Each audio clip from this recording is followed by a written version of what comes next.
السلام علیکم ورحمۃ اللہ وبرکاتہ۔ بسم اللہ الرحمن الرحیم، الحمد للہ رب العالمین، والصلاة والسلام علی اشرف الانبیاء والمرسلین، نبینا محمد وعلی آلہ وصحبہ اجمعین، اما بعد، فاعوذ باللہ من الشیطان الرجیم، وما آتاکم الرسول فخذوہ وما نہاکم عنہ فانتہوا واتقوا اللہ ان اللہ شدید العقاب۔ برادران اسلام اور عزیز بھائیوں، قرآن کریم کی جو آیت پڑھی گئی، اس میں اللہ رب العالمین نے بیان فرمایا، رسول تمہیں جو کچھ دیں انہیں لے لو، اور جن سے منع فرمائے ان سے باز آ جاؤ، اللہ سے ڈرو، اللہ تعالیٰ بہت ہی سخت سزا دینے والا ہے۔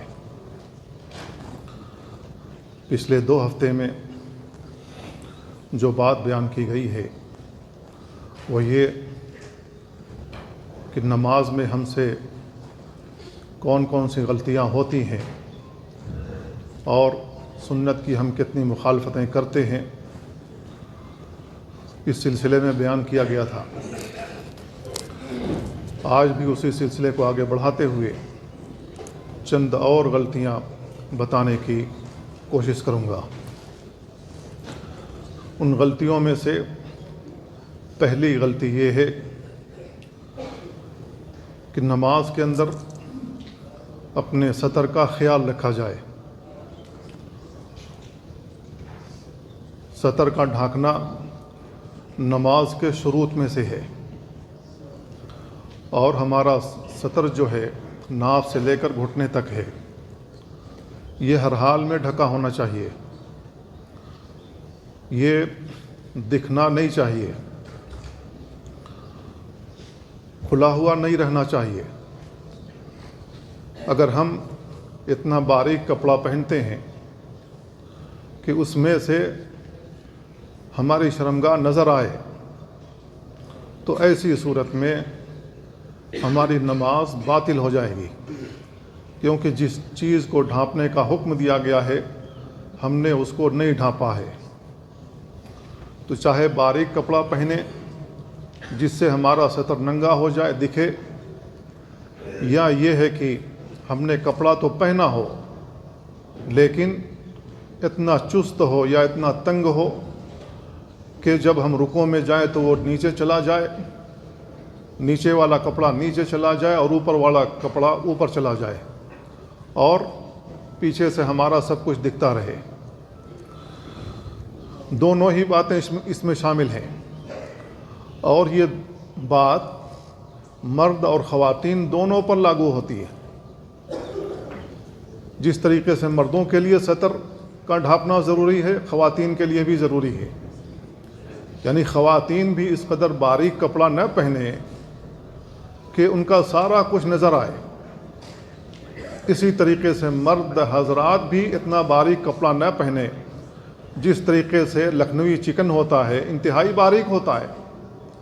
اگر اس کو پہنا جائے اور اگر اس کے نیچے بنیان نہ ہو، اگر اسی کپڑے کا ہم پائجامہ بھی پہنے تو میرے خیال میں سارا کچھ دکھے گا۔ تو ہمارے مردوں کے لیے بھی یہ جائز نہیں ہے، عورتوں کے لیے بھی جائز نہیں ہے۔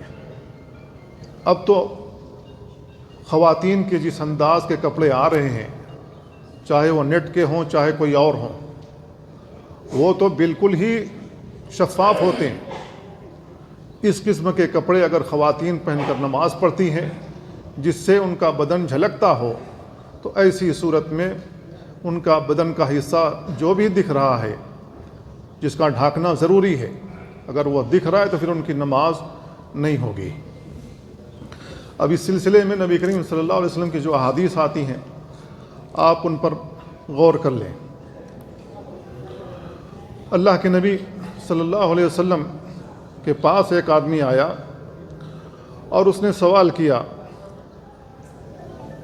ایک کپڑے میں نماز کے تعلق سے، کہ ایک کپڑے میں میں نماز پڑھوں تو کیا ہو جائے گی؟ اللہ کے نبی صلی اللہ علیہ وسلم نے بیان فرمایا، اَوَ كُلُّكُمْ يَجِدُ ثَوْبَيْنِ، کیا ہر آدمی 2 کپڑا پا رہا ہے؟ یعنی کیا ہر آدمی کے پاس 2 کپڑے ہیں، یعنی اوپر پہننے کے لیے اور نیچے پہننے کے لیے اور؟ پھر ایک آدمی نے نبی کریم صلی اللہ علیہ وسلم کے بجائے عمر رضی اللہ تعالیٰ عنہ سے سوال کر لیا، تو عمر رضی اللہ تعالیٰ عنہ نے کہا اذا وسع اللہ فاوسعوا، اللہ تعالیٰ نے آپ کو وسعت دی ہوئی ہے جوڑے بنوانے کی، نیچے کا الگ اوپر کا الگ، تو ایسی صورت میں ہمیں 2 جوڑے بنا لینے چاہیے۔ پھر وہ بیان کرتے ہیں صلی رجل فی ازار و ردا، صحابہ نماز پڑھتے تھے ایک چادر میں اور ایک لنگی میں، فی ازار و قمیص، اور وہ لنگی میں اور قمیص پہن کر کے نماز پڑھتے تھے، فی سراویل و ردا، پائجامے بھی پہنتے تھے اور اوپر کوئی چیز اوڑھ لیتے تھے، چادر وغیرہ، فی سراویل و قمیص، پائجامے اور قمیص میں نماز پڑھتے تھے۔ یہ صحیح بخاری اور مسلم کی روایت ہے۔ اب اس سے اندازہ لگا سکتے ہیں کہ صحابہ کرام کے دور میں صحابہ کرام کس انداز سے زندگی گزارتے تھے، کپڑوں کی کس قدر تنگی تھی۔ بہت سارے صحابہ کرام ایسے تھے جن کے پاس ایک ہی چادر ہوتی تھی، ایک ہی چادر کو اپنے کندھے پر ڈال لیا ہے، اور ان کے پاس بٹن لگانے کے لیے بھی موجود نہیں ہوتی تھی، تو کانٹوں وغیرہ سے وہ اس کو ڈال لیا کرتے تھے، وہ بٹن کا کام کیا کرتی تھی۔ اب بعض لوگ گاٹھیں باندھ لیا کرتے تھے، اور جس کے پاس 2 کپڑے ہوتے تھے، ایک لنگی ہوتی تھی، ایک اوپر چادر اوڑھ لیا ہے، اور جس کے پاس قمیص وغیرہ ہوتی تھی یا ثوب وغیرہ ہوتا تھا وہ پہن لیتا تھا۔ تو اب ایسی صورت میں اگر کسی نے ایک چادر پہنی ہوئی ہے اور چادر بڑی نہیں ہے، وہ چادر بیچ میں ہے، تو ایسی صورت میں شرمگاہ کھلنے کا خدشہ موجود ہے۔ تو اس لیے صحابی نے سوال کیا تھا اللہ کے نبی، ایک کپڑے میں اگر کوئی نماز پڑھے تو اس کا کیا حکم ہے؟ تو اللہ کے نبی صلی اللہ علیہ وسلم نے بیان فرمایا تھا کیا تمام صحابہ کے پاس 2 کپڑے ہیں؟ اس کے اندر اس بات کا انتباہ ہے کہ اگر کوئی شخص ایک کپڑے میں بھی نماز پڑھتا ہے، ایک چادر اوڑھ کے بھی نماز پڑھتا ہے، تو اسے اپنے سطر کا خیال رکھنا ہوگا، کیونکہ صحابی نے اسی کے تعلق سے سوال کیا تھا۔ اور عبداللہ بن عمر رضی اللہ عنہما نے نافع کو دیکھا کہ وہ اپنی خلوت میں ایک ہی کپڑے میں نماز پڑھ رہے تھے، تو ان سے کہا الم اکسک ثوبین، کیا میں نے تمہارے لیے جوڑے نہیں بنوائے؟ قال بلا، تو انہوں نے کہا کیوں نہیں، میرے پاس جوڑا تو موجود ہے۔ قال افکنت تخرج الى السوق فی ثوب واحد، کیا تم ایک ہی کپڑے میں مارکیٹ کی جانب نکل سکتے ہو، مارکیٹ جا سکتے ہو؟ قال لا، تو انہوں نے کہا نہیں جا سکتا۔ تو عبداللہ بن عمر نے کہا فاللہ احق ان یتجمل لہ، اللہ زیادہ حقدار ہے کہ اس کے لیے خوبصورتی اختیار کی جائے۔ یعنی جب آپ عبادت کے لیے آتے ہیں، چاہے خلوت میں ہوں چاہے جماعت کے ساتھ مسجد میں ہوں، تو کم سے کم اللہ رب العالمین کے حضور پیش ہونا ہے۔ آپ اللہ کے لیے آئے ہوئے ہیں، اللہ کی عبادت کے لیے آئے ہوئے ہیں، تو کم سے کم اللہ رب العالمین کے لیے تو خوبصورت بن جائیں۔ جو آدمی ایک کپڑے میں باہر نہیں جا سکتا ہے، کوئی خراب کپڑا پہن کر کے وہ کسی منسٹر کے پاس نہیں جا سکتا ہے، کہ اللہ رب العالمین کی حیثیت منسٹروں سے بھی کم ہے کہ ہم ایسے کپڑے پہن کر کے آ جاتے ہیں کہ رنگ روغن کیا ہوا ہے، ہاتھ میں بھی لگا ہوا ہے، کپڑوں پر بھی گرا ہوا ہے، سارے پسینے اس کے اندر موجود ہیں، بدبودار کپڑوں کے ساتھ آ کر ہم اللہ کے سامنے کھڑے ہو جاتے ہیں۔ تو میرے بھائیو، اللہ رب العالمین کے لیے خوبصورتی اپنانی چاہیے۔ جس طریقے سے کبھی کبھی ہماری زبانوں سے یہ بات نکل جاتی ہے، گھر کے اندر اگر بیوی آپ کے لیے خوبصورت نہ بنی ہو، برے کپڑے پہنے ہوئے ہوں، بدن سے بدبو آ رہی ہو، تو ہمارے اور آپ کی زبانوں سے جملے نکل جاتے ہیں بھٹیارن بنی ہوئی ہے، ہم اس کے قریب ہونا پسند نہیں کرتے۔ ایک عورت اپنے شوہر کے لیے اگر اچھا بن کر کے آتی ہے، ہمارا جی خوش ہوتا ہے، ہم اللہ رب العالمین کے دربار میں کیسے بھٹیارن بن کر کے حاضر ہو جاتے ہیں۔ ہمیں اس پر غور کرنا چاہیے۔ تو میرے بھائیو، کپڑے کے سلسلے میں ہمیں بہت محتاط رہنا چاہیے، یہاں پر میری کچھ لوگوں کے اوپر نگاہ پڑی ہے، ایسے ہی کپڑے پہن کر کے وہ مسجد میں آ گئے اور سارا کچھ بالکل صاف نظر آ رہا تھا، کہاں کا بدن کالا ہے، کہاں کا سفید ہے، کہاں کتنے بال موجود ہیں۔ تو ایسے کپڑے پہن کر کے اگر کوئی شخص نماز پڑھتا ہے اس کی نماز نہیں ہوگی۔ خواتین کے سلسلے میں اللہ کے نبی صلی اللہ علیہ وسلم نے بڑی سخت حدیث بیان فرمائی۔ آپ نے بیان فرمایا سیکون فی آخر امتی نساء کاسیات عاریات مائلات ممیلات رؤوسہن کاسنمۃ البخت المائلہ لا يدخلن الجنہ ولا یجدن ریحہا وان ریحہا لتوجد من مسیرۃ کذا وکذا۔ اللہ کے نبی صلی اللہ علیہ وسلم نے بیان فرمایا کہ آخری زمانے میں دیکھو گے کچھ خواتین کو جو کپڑے پہنے ہوئے رہیں گی لیکن دراصل ننگی ہوں گی۔ اس کی دو تفسیر علماء نے بیان کی ہے، یا تو اتنا باریک کپڑا، اتنا شفاف کپڑا پہنے ہوئی ہوگی کہ وہ سارا کچھ نظر آ رہا ہوگا، کہاں کا بدن کالا ہے، کہاں کا بدن سفید ہے، وہ سارا کچھ نظر آ رہا ہوگا، یا اتنا چست کپڑا پہنے ہوئے ہوگی کہ نظر آ رہا ہوگا کہاں کی زمین اندر ہے، کہاں کی زمین ابھری ہوئی ہے۔ تو دونوں ہی باتیں اس میں شامل ہیں۔ اللہ کے نبی صلی اللہ علیہ وسلم نے بیان فرمایا کہ نساء کاسیات عاریات، ایسی خواتین جو کپڑے پہنے ہوئے ہوں گی لیکن دراصل ننگی ہوں گی، مائلات ممیلات، وہ دوسروں کی جانب، مردوں کی جانب مائل ہونے والی ہوں گی اور مردوں کو اپنی طرف مائل کرنے والی ہوں گی۔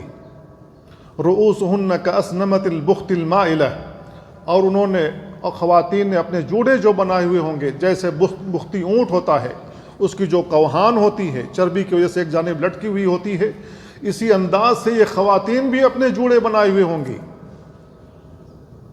اور یہ ہم اپنے آنکھوں سے دیکھ رہے ہیں۔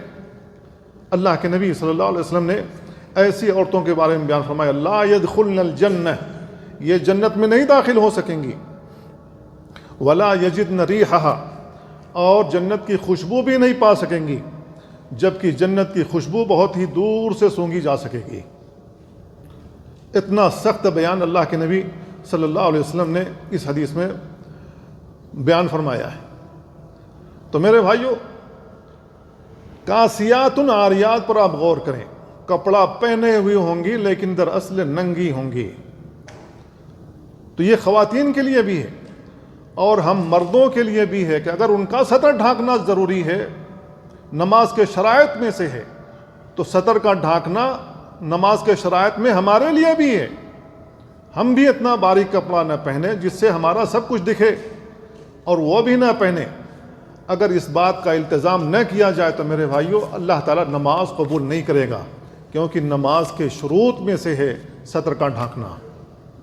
عورت سر سے لے کر پاؤں تک ڈھکی ہوئی رہے گی، سوائے اس کے چہرے کے ہر چیز ڈھکی ہوئی رہے گی، راجح قول کے مطابق۔ ام سلمہ رضی اللہ تعالیٰ عنہ سے سوال کیا گیا ماذا تصلی فیہ المرأۃ من الثیاب، کون سا کپڑا پہن کر کے عورت نماز پڑھے گی؟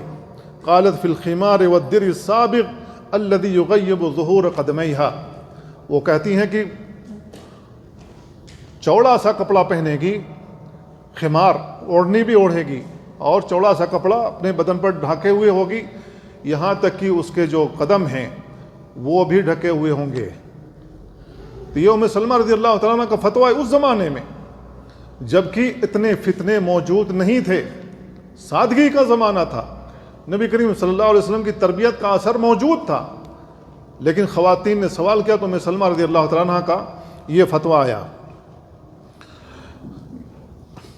اسی طریقے سے عبداللہ بن عمر رضی اللہ عنہما کی حدیث میں ہے، انہوں نے کہا کہ رسول اللہ صلی اللہ علیہ وسلم نے ارشاد فرمایا من جر ثوبہ خیلا لم ينظر اللہ الیہ یوم القیامہ، جو شخص تکبر کرتے ہوئے اپنے کپڑے کو زمین پر گھسیٹ کر چلتا ہے، اللہ تعالیٰ قیامت کے دن اس کی جانب نظر رحمت نہیں کرے گا۔ ام سلمہ رضی اللہ تعالیٰ نے کہا کیف یصنع النساء بذیولہن، خواتین اپنے گوٹوں کے ساتھ کیا کریں گے؟ ان کے گوٹے کتنے لمبے رہیں گے؟ اللہ کے نبی صلی اللہ علیہ وسلم نے فرمایا یرخین شبرن، ایک بالش زمین پر لٹکا لیں گے، ایک بالش لٹکا ہوا ہوگا زمین کے اوپر، فقالت اذن تنکشف اقدامہن، تو ام سلمہ رضی اللہ تعالیٰ عنہ کہتی ہے کہ اگر ایک بالش لمبا ہوگا تو جب عورت چلے گی تو اس کا قدم تو دکھ جائے گا۔ آپ نے بیان فرمائی فَيُرْخِينَهُ ذِرَاعًا، ایک ہاتھ لمبا کر لے گی، لا یزدن علیہ، اس سے زیادہ لمبا نہیں کرے گی۔ یہ صحیح بخاری کے الفاظ ہیں، ترمذی میں بھی یہ روایت موجود ہے۔ اب اس پر آپ غور کریں، ام سلمہ رضی اللہ تعالیٰ عنہ نے سوال کیا، اللہ کے نبی صلی اللہ علیہ وسلم نے فرمایا کہ عورتوں کا قدم سے نیچے ہوگا یہ کپڑا کم سے کم ایک بالش۔ انہوں نے خدشہ ظاہر کر دیا کہ اگر ایک بالش لمبا رہتا ہے عورت چلے گی تو قدم تو دکھے گا۔ اللہ کے نبی صلی اللہ علیہ وسلم نے فرمایا کہ ایک ہاتھ لمبا کرے گی، لیکن اس سے زیادہ لمبا نہیں کرے گی۔ اس حدیث پر آپ غور کریں، اور آج ہم جس معاشرے میں زندگی گزار رہے ہیں، ہماری خواتین کی کیا حالت ہے ہم جان سکتے ہیں، غور کر سکتے ہیں۔ آج ہماری خواتین چاہے عام حالات میں ہو یا نماز کی حالت میں ہو، دیکھ لیں کس انداز سے خواتین نماز پڑھ رہی ہیں اور کس انداز سے باہر آ رہی ہیں اور جا رہی ہیں، کس انداز سے ہم اپنی بیٹیوں کو کپڑے پہنا کر کے یونیورسٹیوں میں کالجوں میں بھیج رہے ہیں۔ ہمیں غور کرنا چاہیے۔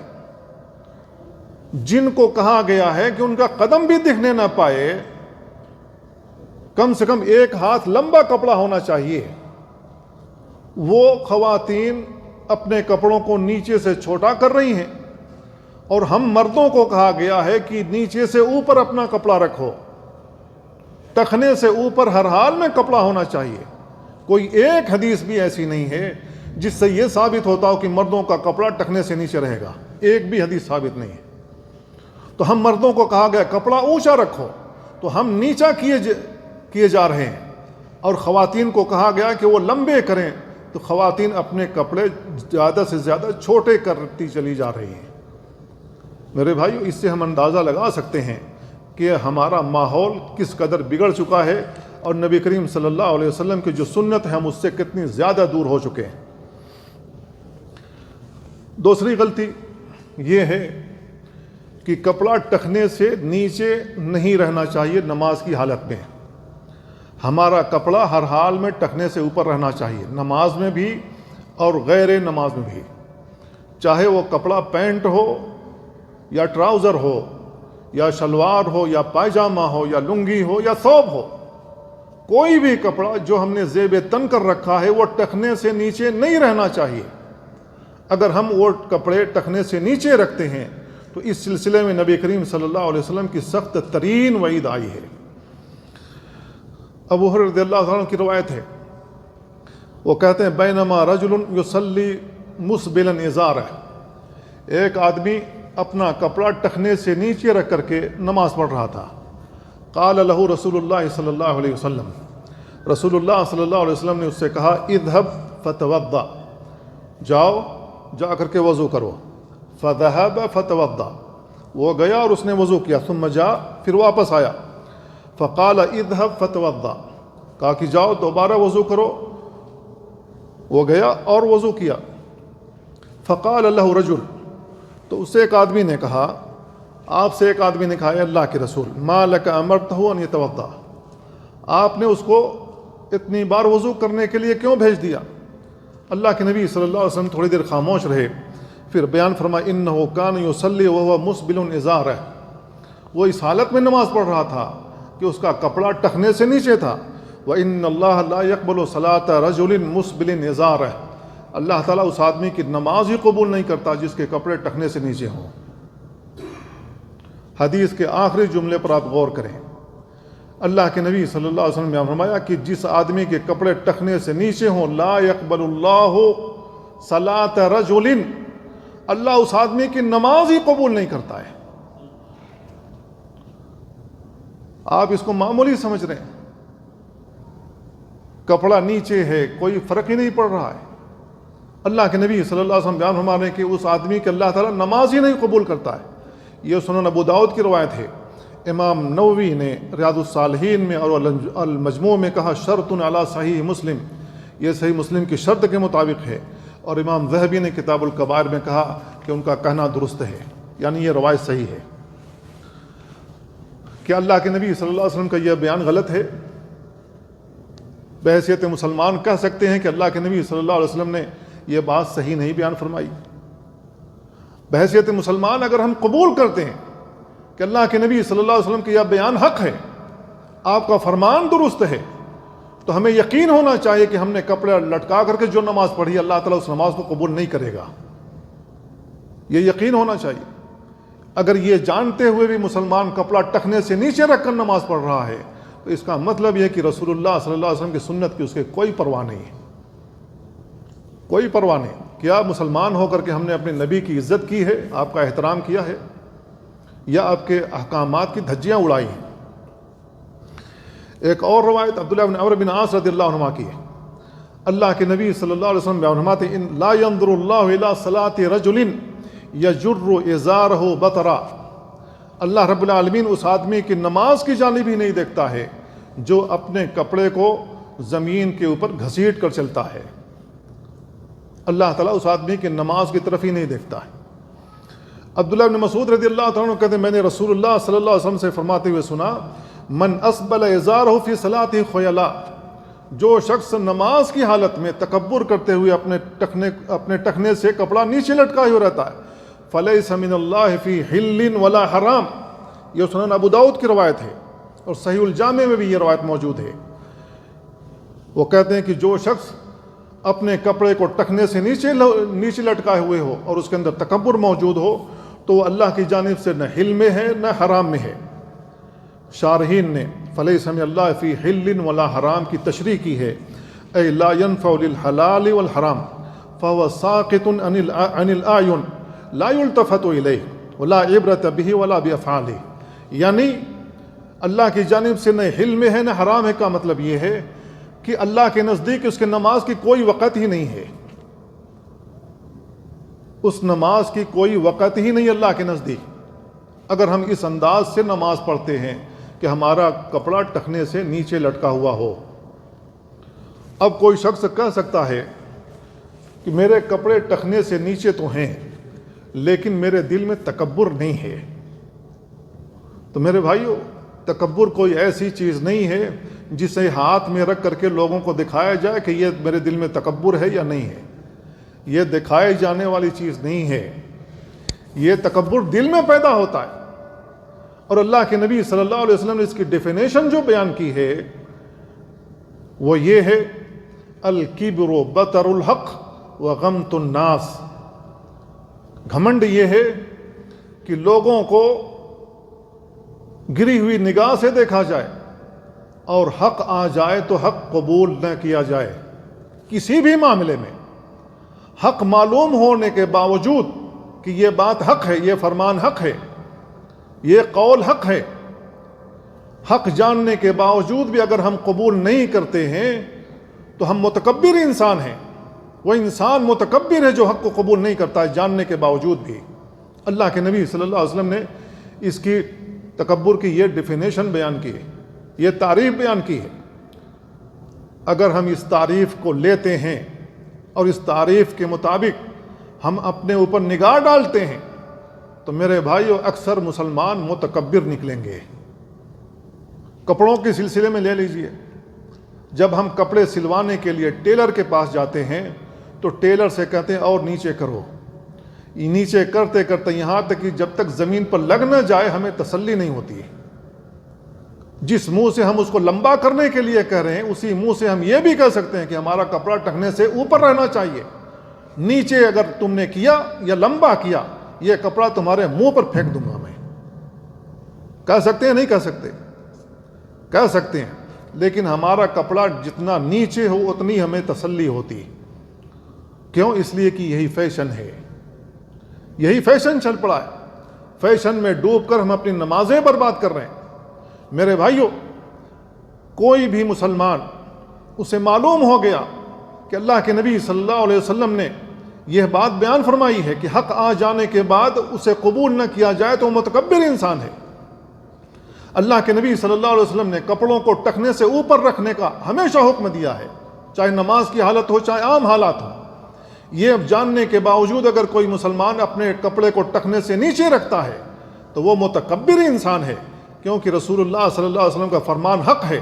حق آ جانے کے بعد، حق معلوم ہو جانے کے بعد اگر مسلمان قبول نہیں کرتا ہے اور اپنے کپڑے کو کٹوا کر اوپر نہیں رکھتا ہے، وہ متکبر انسان ہے، چاہے وہ لاکھ کہتا رہے کہ میرے دل میں تکبر موجود نہیں ہے. کیوں؟ اس لیے کہ تکبر کوئی ایسی چیز نہیں ہے جسے ہاتھ میں لے کر کے دکھایا جائے یہ آدمی متکبر ہے، یہ نہیں ہے. اللہ کے نبی صلی اللہ علیہ وسلم نے ڈیفینیشن اس کی بیان کی. ایک اور روایت اللہ کے نبی صلی اللہ علیہ وسلم کی آتی ہے ابو ذر غفاری رضی اللہ تعالیٰ عنہ سے. اللہ کے نبی صلی اللہ علیہ وسلم بیان فرمایا کہ ثلاثۃ لا یکلمہم اللہ، 3 لوگ ہیں جن سے اللہ کلام نہیں کرے گا. ولا ينظر الیہم یوم القیامہ، اور قیامت کے دن اس کی جانب نظر رحمت سے نہیں دیکھے گا. ولا یزکیہم، انہیں پاک نہیں کرے گا. ولہم عذاب علیم، ان کے لیے دردناک عذاب ہے. یہ 3 لوگ کون ہیں؟ نمبر 1 المسبل ازارہ، جو اپنے کپڑے کو ٹخنے سے نیچے رکھتا ہے. والمنان فیما آتا، کسی کے ساتھ احسان کر کے احسان جتلائے. بھول گئے میں نے تمہارے ساتھ یہ کیا تھا، احسان آپ نے جتلا دیا تو احسان کرنے کا جو ثواب آپ کو ملا تھا اللہ رب العالمین نے اس کو دریا برد کر دیا، آپ کا وہ ثواب ضائع ہو گیا. نمبر 3 والمنفق سلعتہ بالحلف الکاذب، جھوٹی قسم کھا کر سامان بیچنے والا. یہ 3 لوگ ہیں اور 4 دفعات ان کے اوپر اللہ کے نبی صلی اللہ علیہ وسلم نے لگائی ہے. اللہ تعالیٰ ان کی جانب نظر رحمت نہیں کرے گا، انہیں پاک نہیں کرے گا، ان سے کلام نہیں کرے گا، اور ان کے لیے دردناک عذاب ہے. میرے بھائیوں، اس میں جو پہلا آدمی ذکر کیا اللہ کے نبی صلی اللہ علیہ وسلم نے، وہ ہے جو اپنے کپڑے کو ٹخنے سے نیچے رکھتا ہے. یہ 4 دفعات سننے کے باوجود بھی اگر مسلمان اپنے کپڑے کو ٹخنے سے اوپر نہیں رکھتا بلکہ نیچے رکھے ہوئے ہے تو میرے بھائیو ایسے آدمی کو ڈرنا چاہیے، ایسے آدمی کو ڈرنا چاہیے. یہ دفعات اگر آپ جھیل سکتے ہو تو اپنے کپڑے کو ٹخنے سے نیچے رکھیں. اور یہ دفعات جو اللہ کے نبی صلی اللہ علیہ وسلم نے لگائی ہیں اور بیان فرمائی ہیں، یہ نہیں جھیل سکتے تو ہمیں اپنے کپڑوں کو ٹخنے سے اوپر رکھنا چاہیے، چاہے نماز کی حالت میں ہو چاہے عام حالات میں ہو. اسی طریقے سے ایک اور غلطی ہے، اور وہ غلطی یہ ہے جو عموماً جاڑے کے موسم میں دیکھی جاتی ہے. جاڑے کے موسم میں بہت سارے لوگوں کو عادت ہوتی ہے چادر اوڑھنے کی. موٹی سی چادر اوڑھ لیتے ہیں، کوئی اپنے کندھے کے اوپر سے اوڑھے ہوئے ہوتا ہے، کوئی سر کے اوپر سے اوڑھے ہوئے ہوتا ہے. اور چادر اوڑھنے والے ان کو جب منہ میں ٹھنڈی لگتی ہے، چہرے پر ٹھنڈی لگتی ہے تو اپنے اس چادر کو اپنے منہ پر ڈال لیتے ہیں، اس انداز سے اپنے منہ پر ڈالے ہوئے رہتے ہیں. اور ایسے لوگوں پر ہماری نگاہ پڑی ہے، کئی لوگوں کے اوپر ہماری نگاہ پڑی ہوئی ہیں کہ اپنے چہرے کو ڈھانکے ہوئے رہتے ہیں. اللہ کے نبی صلی اللہ علیہ وسلم نے اس سے منع فرمایا ہے. کورونا کے ایام میں جو ہم نے ماسک لگایا تھا اس کا مسئلہ الگ ہے، وہ مجبوری کے تحت تھا تاکہ کسی کے ساتھ دوسرے کے اوپر نہ پڑے، ورنہ اس کو بھی یہ کورونا ہو سکتا ہے. اسی وجہ سے دور دور کھڑا کروایا گیا تھا نماز کی حالت میں اور دیگر جگہوں پر بھی. تو وہ استثنائی صورت تھی. لیکن اللہ کے نبی صلی اللہ علیہ وسلم نے اس سلسلے میں جو بات بیان فرمائی ہے وہ ابو ہریرہ رضی اللہ تعالیٰ عنہ سے ہے. وہ کہتے ہیں ان رسول اللہ صلی اللہ علیہ وسلم عن السدل فی الصلاۃ وان یغطی الرجل فاہ. یہ صحیح ابن خزیمہ کی روایت ہے. اللہ کے نبی صلی اللہ علیہ وسلم نے منع فرمایا نماز کے اندر سدل کرنے سے. نماز کے اندر سدل یہ ہے کہ آدمی چاہے چادر اوڑھے ہوئے ہو چاہے بشت اوڑھے ہوئے ہو، جو بادشاہ حضرات اپنے کندھے پر رکھے ہوئے رہتے ہیں یہ لٹکا کر کے رکھیں، اور لٹکانے کے بعد یہ جو کپڑا ہے وہ زمین پر گھسٹ رہا ہو، یہ سدل ہے. اللہ کے نبی صلی اللہ علیہ وسلم نے نہا عن السدل فی الصلاۃ، نماز کے اندر سدل سے آپ نے منع فرمایا ہے. اور دوسری بات آپ نے بیان فرمائی وَأَنْ يُغَطِّيَ الرَّجُلُ فَاهُ، آدمی اپنے منہ کو ڈھانپے ہوئے رہے کپڑے سے. جو چادر اوڑھے ہوئے شخص لوگ ہوتے ہیں، بہت سارے لوگوں کو عادت ہوتی ہے اپنا چہرہ ڈھانپے ہوئے رہتے ہیں. میرے بھائیو، مرد ہو کر کے چہرہ ڈھانپنا درست نہیں نماز کی حالت میں، ہمیں یہ کھول کے رکھنا چاہیے. تو اللہ کے نبی صلی اللہ علیہ وسلم نے یہ بات بیان فرمائی ہے. اور ان چیزوں سے منع فرمایا ہے۔ تو جن چیزوں سے اللہ کے نبی صلی اللہ علیہ وسلم نے ہمیں اور آپ کو منع فرمایا ہے، ہمیں اس سے باز آ جانا چاہیے، ہمیں اس سے رک جانا چاہیے، کیونکہ اللہ تعالیٰ نے ہمیں اور آپ کو اسی بات کا حکم دیا ہے، وما آتاکم الرسول فخذوہ، رسول تمہیں جو کچھ دیں انہیں لے لو، وما نہاکم عنہ فانتہوا، جس سے منع فرمائے باز آ جاؤ۔ نہیں باز آؤ گے تو اللہ تعالیٰ کہہ رہا فإن اللہ شدید العقاب، اللہ بہت ہی سخت سزا دینے والا ہے۔ تو میرے بھائیو، نبی کریم صلی اللہ علیہ وسلم کی نافرمانی کر کے ہمیں اللہ کی سزا مول نہیں لینی چاہیے۔ اگر ہم اللہ تعالیٰ کی سزا مول لیتے ہیں تو یہ عقل مندی نہیں ہے، یہ عقل مندی کی بات نہیں ہے۔ بہت ساری قوموں کا اللہ رب العالمین نے تباہ کیا محض اسی وجہ سے کہ وہ نافرمان قوم تھی، وہ اللہ کی بھی نافرمان، رسول کی بھی نافرمان، جو قومیں گزری ہیں۔ اگر ہم بھی وہی کام کرتے ہیں میرے بھائیوں تو اللہ رب العالمین کے عذاب سے ہم نہیں بچ سکتے۔ اگر ہمیں اپنے آپ کو اللہ کے عذاب سے بچانا ہے اور آخرت میں سرخرو ہونا ہے تو ہمیں کتاب و سنت کے مطابق زندگی گزارنی ہوگی اور ہر حال میں سنت کی رعایت کرنی ہوگی، کیونکہ سنت کے اندر خیر ہے، بھلائی ہے، اس کے اندر ہمارے لیے رفعت ہے، عزت ہے، اور ہم رسول اللہ صلی اللہ علیہ وسلم کے پاس آخرت میں سرخرو ہو جائیں گے اگر ہم سنت کا لحاظ رکھتے ہیں، پاس و لحاظ رکھتے ہیں۔ اللہ تعالیٰ سے دعا اللہ ہمیں ان باتوں کو سمجھنے اور ان پر عمل کرنے کی توفیق عطا فرمائے۔ وصلی اللہ وسلم علی نبینا محمد وعلی آلہ وصحبہ اجمعین۔ والسلام علیکم ورحمۃ اللہ۔